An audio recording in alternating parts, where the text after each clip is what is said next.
think the really important bit of this is that when we then sell leaseholds, which is how this model works, we retain the freehold as an organisation and sell long 150-year leaseholds to smallholders, we're only passing on the costs. So we're passing on the cost of the land and the kind of staff time and other material resources that we've needed to develop it. We're not passing on the uplift that you gain from planning permission. So if you get a greenfield site and you get planning permission from it, the kind of value of the land, the economic value of the land skyrockets.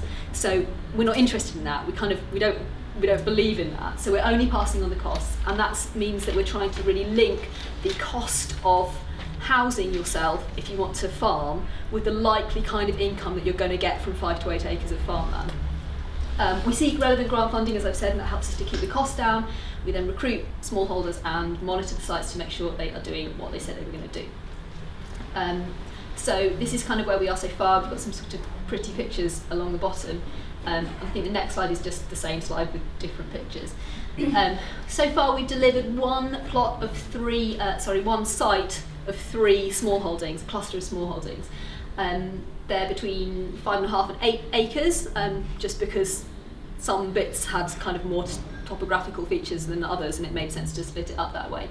They've got a temporary 5-year planning permission on them at the moment, in which time the smallholders have to prove to the council and to the local authority that they are financially viable and that there's an essential need to be on the land, and that's kind of the way that kind of these, like, I'm sorry, this is really whistle stop, and I'm sorry if this is kind of, I'm sort of mentioning things that don't completely make sense, but it's like the way that this planning permission works is that the residential planning status is tied, it's called an agricultural tie, so you have to be farming the land like as an actual business in order to be able to live on the plot. So they kind of have to prove that they can do that within that 5-year period, and then we'll go for permanent permission after that. So we're working quite intensively every year with the smallholders to try and help them to make, you know, businesses that make sense ecologically and make sense personally, but also will jump through the planning hoops, which is quite a balance to get, quite a difficult balance to get. They've all got a green field site with shared infrastructure, which means when they moved in, they had a field with no house in it, a shared access track, a timber frame barn, beautiful timber frame barn built by my colleague Ollie, who also works at LWA, with solar panels on it, so they've got sun power and rainwater harvesting, so there's some water on site, and that's kind of, you know, like filtered and potable. We sold those for £72,000, either on an outright leasehold purchase, so 150 years, or a rent-to-buy model where they paid a 20% down payment and then pay the rest off, similar to a mortgage model, but it isn't a mortgage, over the next 25 years. We're not going to be able to do that again for 72,000 in the current climate. We just can't. It's going to be more like 110 next time, but that's where we are. We just bought land, as I said, and are currently working on our planning application for Site 2. That should go in by the end of the month, and we're now looking for land for Site 3. So we're kind of ramping it up and trying to do this quite quickly. That's just some pictures that I thought were nice. There's nothing to say on that. So like, why are we doing it? I mean, I don't know how much I really need to kind of go into this because it's so kind of embedded in the whole day. But there is this chronic lack of opportunities for new entrants. It's incredibly difficult to get into farming, as I'm sure many of you know, if you're not from a farming background. There's also, we live in an age of profound environmental challenge, and we need to make a new food system that is safe and just and equitable, or I don't know what the next years are going to look like. The other two things I'm going to talk about in the kind of like making it work now, because these are the things that we kind of can work on. The problems of the kind of restricted planning system and the economic reality of being a small-scale farmer in this country are real challenges. And as I say, we're kind of planning to massively ramp up our rate of development and hopefully create around 20 new small holdings by 2020. That is our kind of current plan. Okay, so quick. So the way that we're trying to make it work, I guess, are in these two areas. So like looking at land prices and looking at the planning system. So as I said before, we are trying to link the cost of holding to the kind of relatively low income that you can get from a small holding. And part of that is looking at a self-build model, so we're not supplying homes, it's up to people to develop their own kind of low impact dwelling, which come and talk to me afterwards if you want to. And we're also using a cluster model, which means that the planning and infrastructure costs are spread over more than one plot, which helps us to spread the cost and keep the cost down. In terms of the planning system, I think one thing that often happens with people trying to get their own permission is that they're farmers and they want to farm the land, and they manage to scrape together the money and buy the land, and then they have to learn the whole planning system, and then they apply it to their one plot and maybe succeed, and then that's it. That knowledge never gets used again. So we've really, in making the co-op, we've tried to retain that knowledge within the sector so we can reuse it in a really efficient way, plot after plot after plot. And I think also planners do have some really valid concerns about how the resilience of the agricultural tie. Once you've got an agriculturally tied property, planning for it, it's actually relatively easy to get that removed. If you just stop farming the land, who's going to enforce? Like, it's really, really expensive for a local authority to do that. And they don't want to just new yuppie homes in the countryside with big gardens.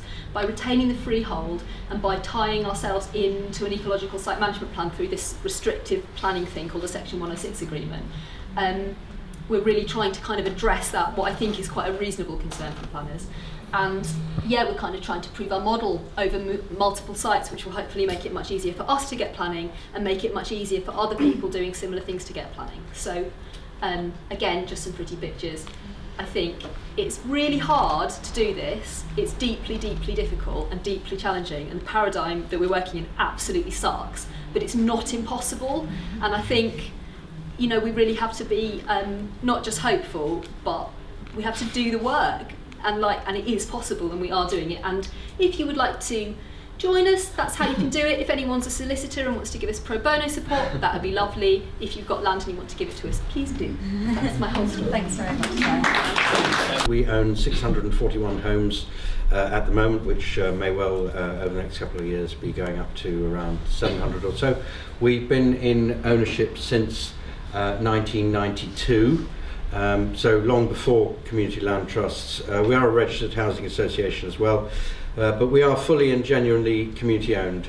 So we have a board of 14 elected residents who are elected by the membership, who are made up of the residents of the estates. The membership is open. Well, we have to accept anybody who lives on the estates who applies to become a member, and we have discretion to accept anybody who applies to be a member who doesn't live on the estates, might live in the area, or who might work in the area, or indeed who just wants to join us for some reason. Normally if they do that, we ask them why they'd like to become a member. So it's an open and fully democratic model, and it's not at all dissimilar from, in fact it's the same as the Scottish model. Actually, in 2008, the Labour government passed the Housing and Regeneration Act, which introduced the concept of community land trusts, or rather it defined statutorily community land trusts, and it just so happens that our model and constitution fits that, so it turns out that we are now a community land trust as well, which has been quite helpful actually, because it means that we've been exempt from the rent cut which has been imposed by the government. Anyway, it all came out of the 1980s Dame Shirley Porter gerrymandering scandal, which some of you will be old enough to remember, others perhaps not. Essentially, Conservative council, richest borough in the country, and Dame Shirley Porter got power and she wanted to get rid of council tenants to ensure that the borough was also going to be Conservative. Anyway, it all came out. There was big battles at the time. This was in the 1980s. Our estates were sort of caught up in this overall thing that was going on, and it started to be exposed in the media, and we were battling away to save the estates during this period. And it then started to be dragged through the courts. I mean, basically it was something that went on for longer than both world wars put together times two. That's how long campaigns go on for. Eventually, what happened with Walterton and Elgin was that the council wanted to sell it off to be demolished by developers and to be sold. And this is a very common thing now.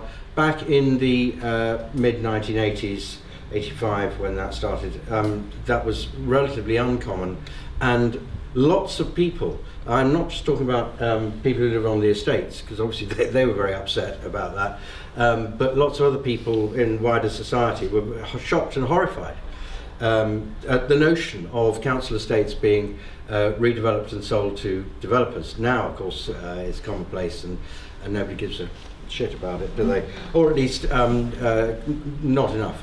Not like they did then, funnily enough. So sort of attitudes have changed. But I know that there is a big battle now, you know, by lots of communities, and I'm part of that, you know, to save their communities and their estate. Anyway, we on Walterton and Elgin got to use, funnily enough, the Conservative government at the time introduced a law which was designed to empower private landlords to acquire council estates.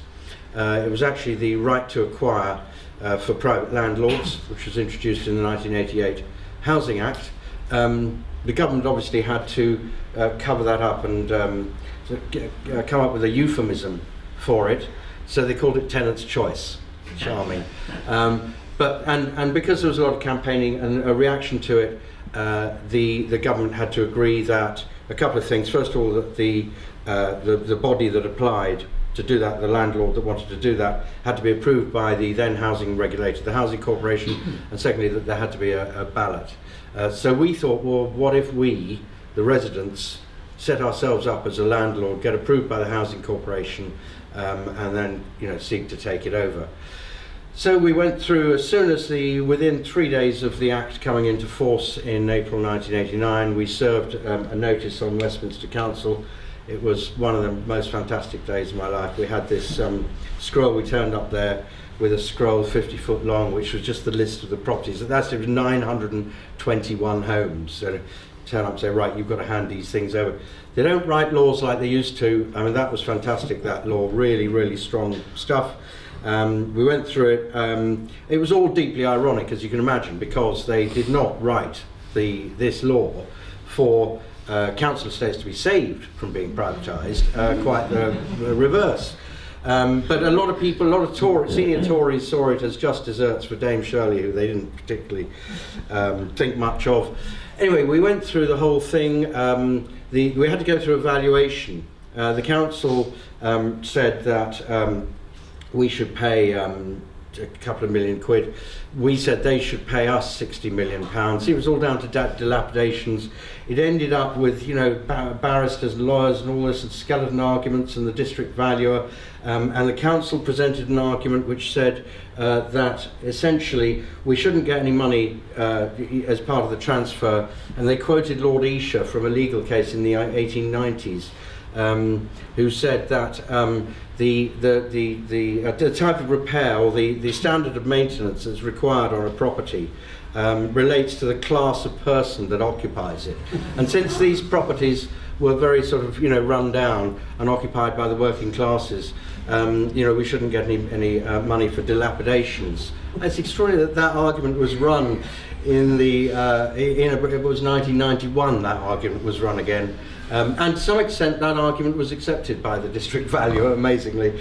It was decided that we would get £17.5 million on top of 921 homes for nothing, right, in North Westminster. We then had a ballot, and the people voted. I mean, it was very nasty. You know, the Tories used all their might, did smear campaigns, and I won't even go into that, legal cases. And we had the ballot, and we won the ballot. The council elected to pay by instalments, as was their privilege. There was a statutory instrument which only applied to us, which was where Parliament every 6 months or a year or so actually ramped up the interest rate they had to pay us. So in the end they had to give us 921 homes for nothing, plus 22 million quid.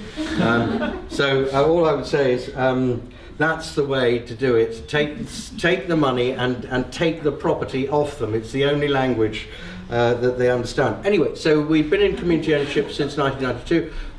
The properties were in absolutely appalling condition. We had the worst asbestos-ridden tower blocks in the country. We had Victorian houses where people didn't have any bathrooms. I know that sounds odd, but that's true.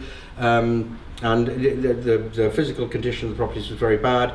We've spent well over 30 million quid over the last period doing that. At one stage, the Housing Corporation, after we'd done a lot of the works and decided that we were going to stop the programme because we didn't want to have to sell off large numbers of homes to finance the rest of the works, and the Housing Corporation turned up and said, "What the hell are you guys doing? You should be in debt. Why are you running slums?"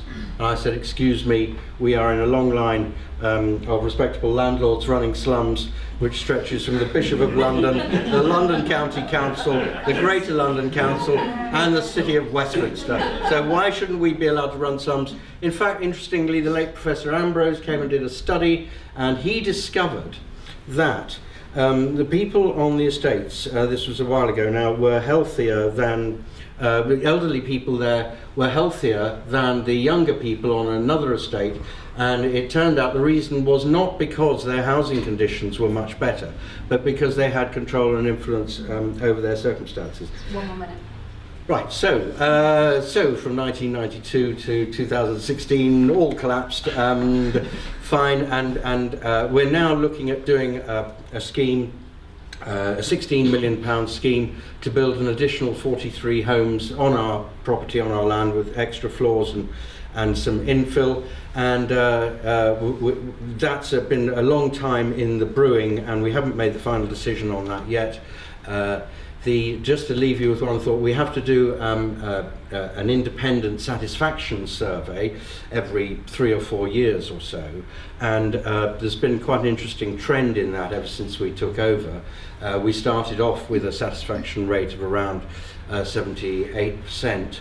That climbed to 88%. We had that a couple of times. We thought, how are we going to improve on that?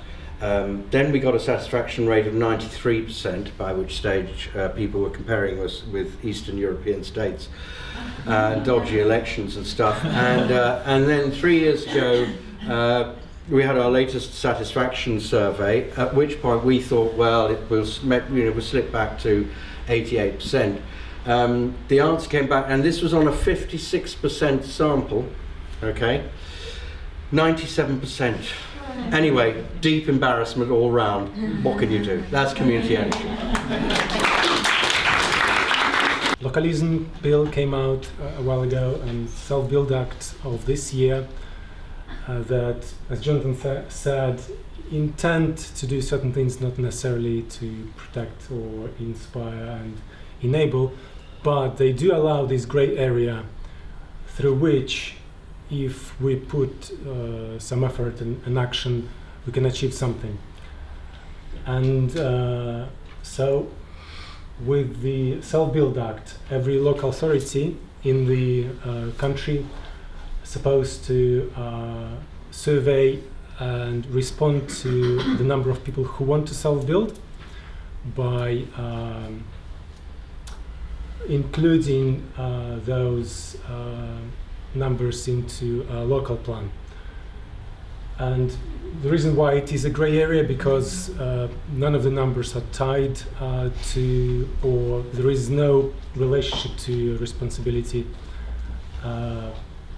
And so this is where it's all down to us to be able to create that momentum when they just can't say no, or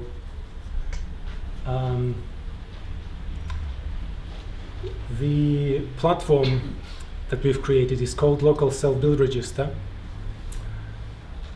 and it's a national platform that aims to make the whole path a little bit easier, both for local authorities and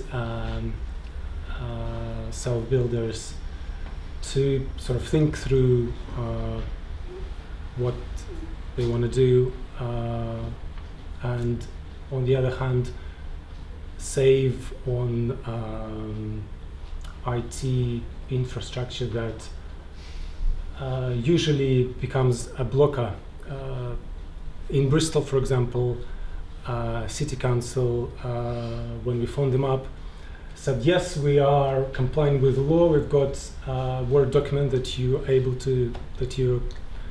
are given out to fill in to be able to register on a database, and they had already 3 people on it.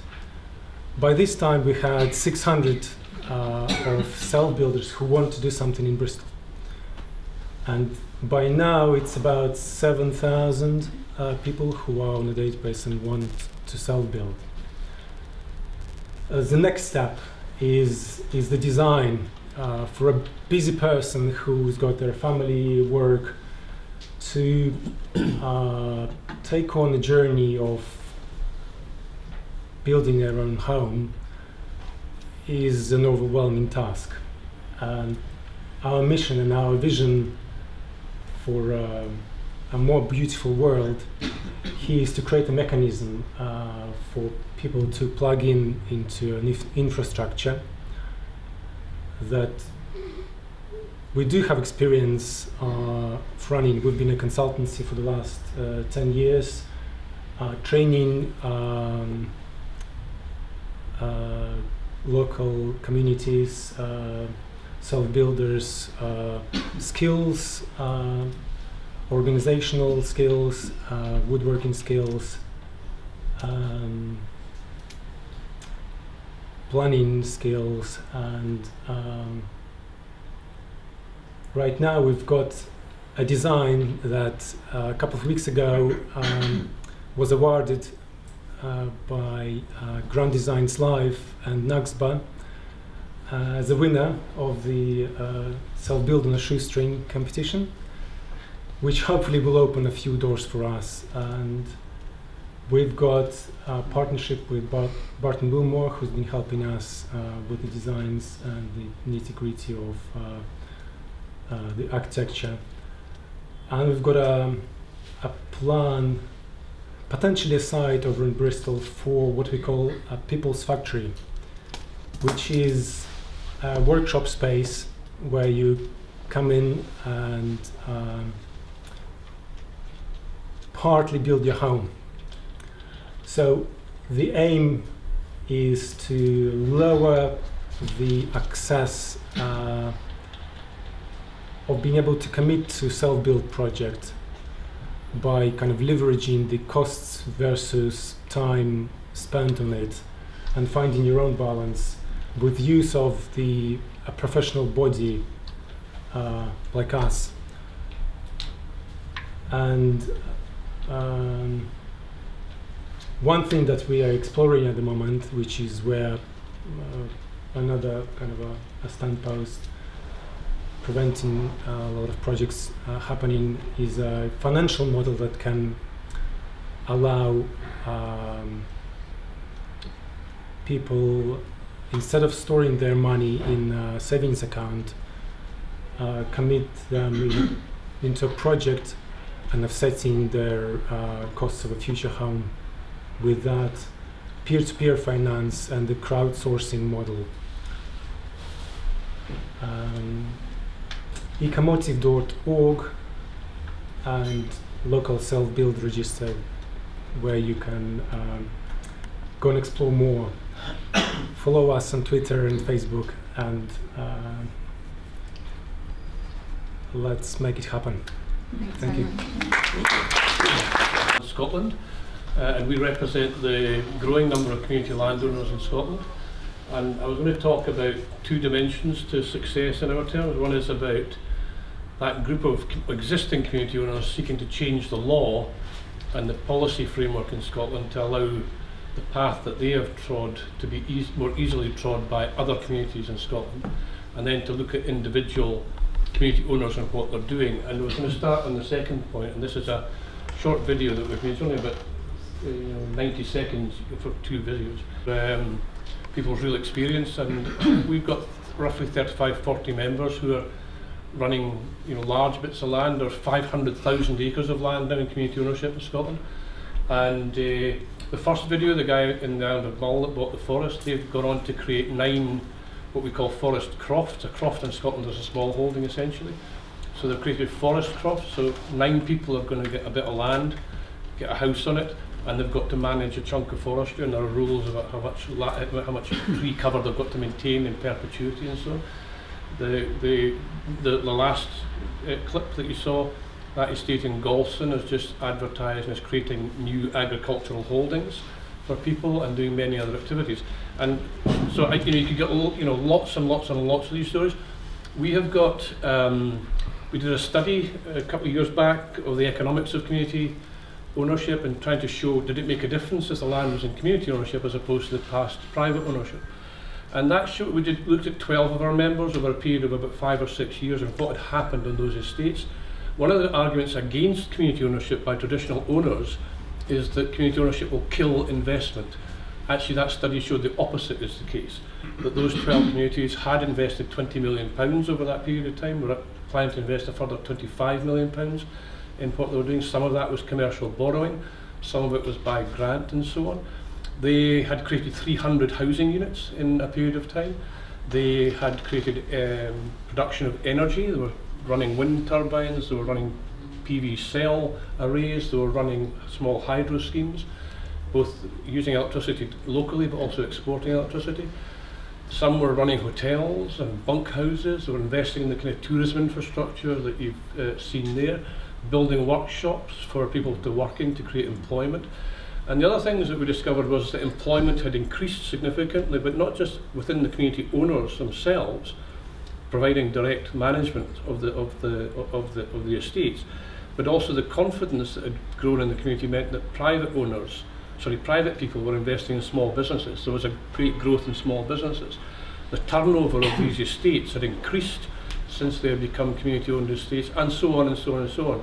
School rolls were rising, population was stopped falling, maybe flattening out, may even be beginning to rise. So some pretty remarkable things are happening in these kind of estates. And I suppose the message from Lady Sally Reynolds at the end of that last video is have the confidence to go for this. This is not easy, but lots of people are doing it and it can be done. But you've got to have the confidence to go for it, and then all sorts of things can change in your benefit. So there's loads of kind of successes that you could dig into, and if you want to look at some of that, go onto our website, communitylandscotland.org.uk, and you'll find some of the information about that. Just very quickly on the wider picture, but these communities came together 6 years ago to create Community Land Scotland, and part of the reason they did that was because they felt there wasn't enough change in the law to support communities. And since then we've seen some quite remarkable changes, not only due to our efforts but due to many people's efforts. And we managed to create a different climate in Scotland about land. Land in Scotland is now seen, the quote from a report by the Land Reform Review Group, which is now the bedrock of government thinking, that land is a finite and precious resource. It requires to be owned and used in the public interest and for the common good. In other words, in Scotland, land questions are now seen as public interest and common good matters and not private market matters alone. And that's a fantastic shift. We've now been able to create a bundle, if you like, of community land rights, where communities have now got established rights in law to be able to purchase land, and even sometimes when the owner doesn't want to sell it. And there's some quite remarkable things happening about that. Our 500,000 acres our members manage, we've now got a government target to increase that to 1 million acres by 2020, and a set of administrative proposals that support all of that. This is being promoted by people across the country, and there are people there to help communities to move down this route. As I said, we've got 70 members now. There's 160 communities we know about who are in the process of trying to buy land or have got an interest in buying land. There's a £10 million land fund being created in order to help communities buy the actual assets of land, and so on and so forth. So there's a lot of things happening, and I guess what that shows is that community organisations can, with determination, shift the law in favour of communities. It's not easy, it takes a long time, but it can be done, and we've demonstrated it can be done. And the middle video talked about land reform and community ownership being government policy. Well, it is in Scotland. I know it's not here, but that's why we're here, isn't it? Yeah.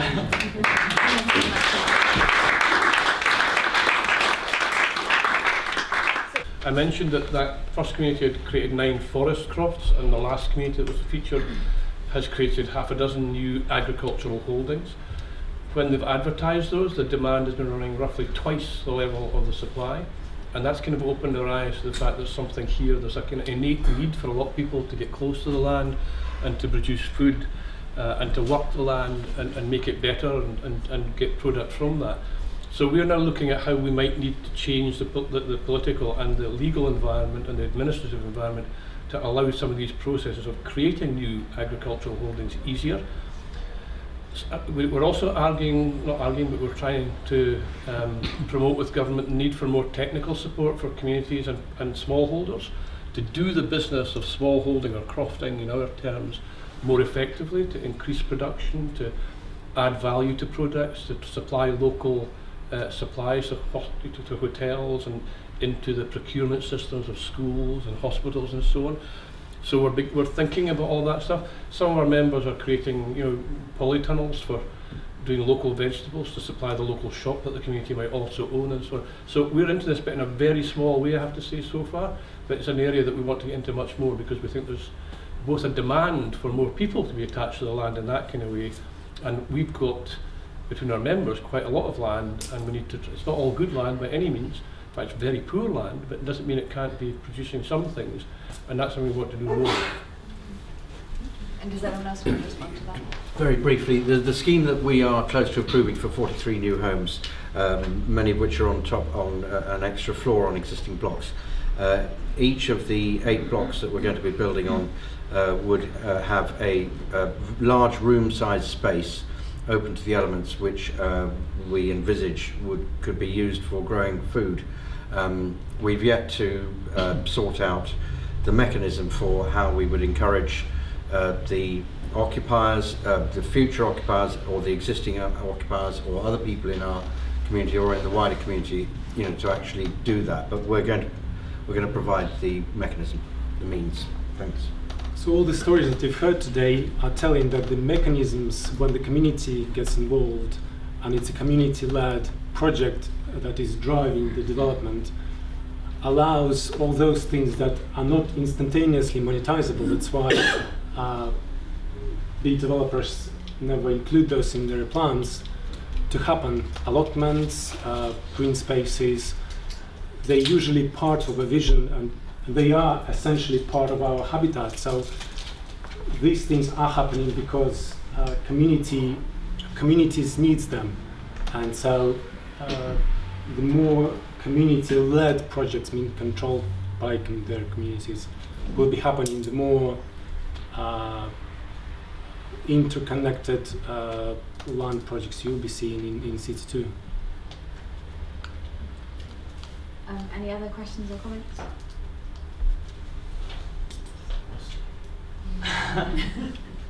Stunned silence.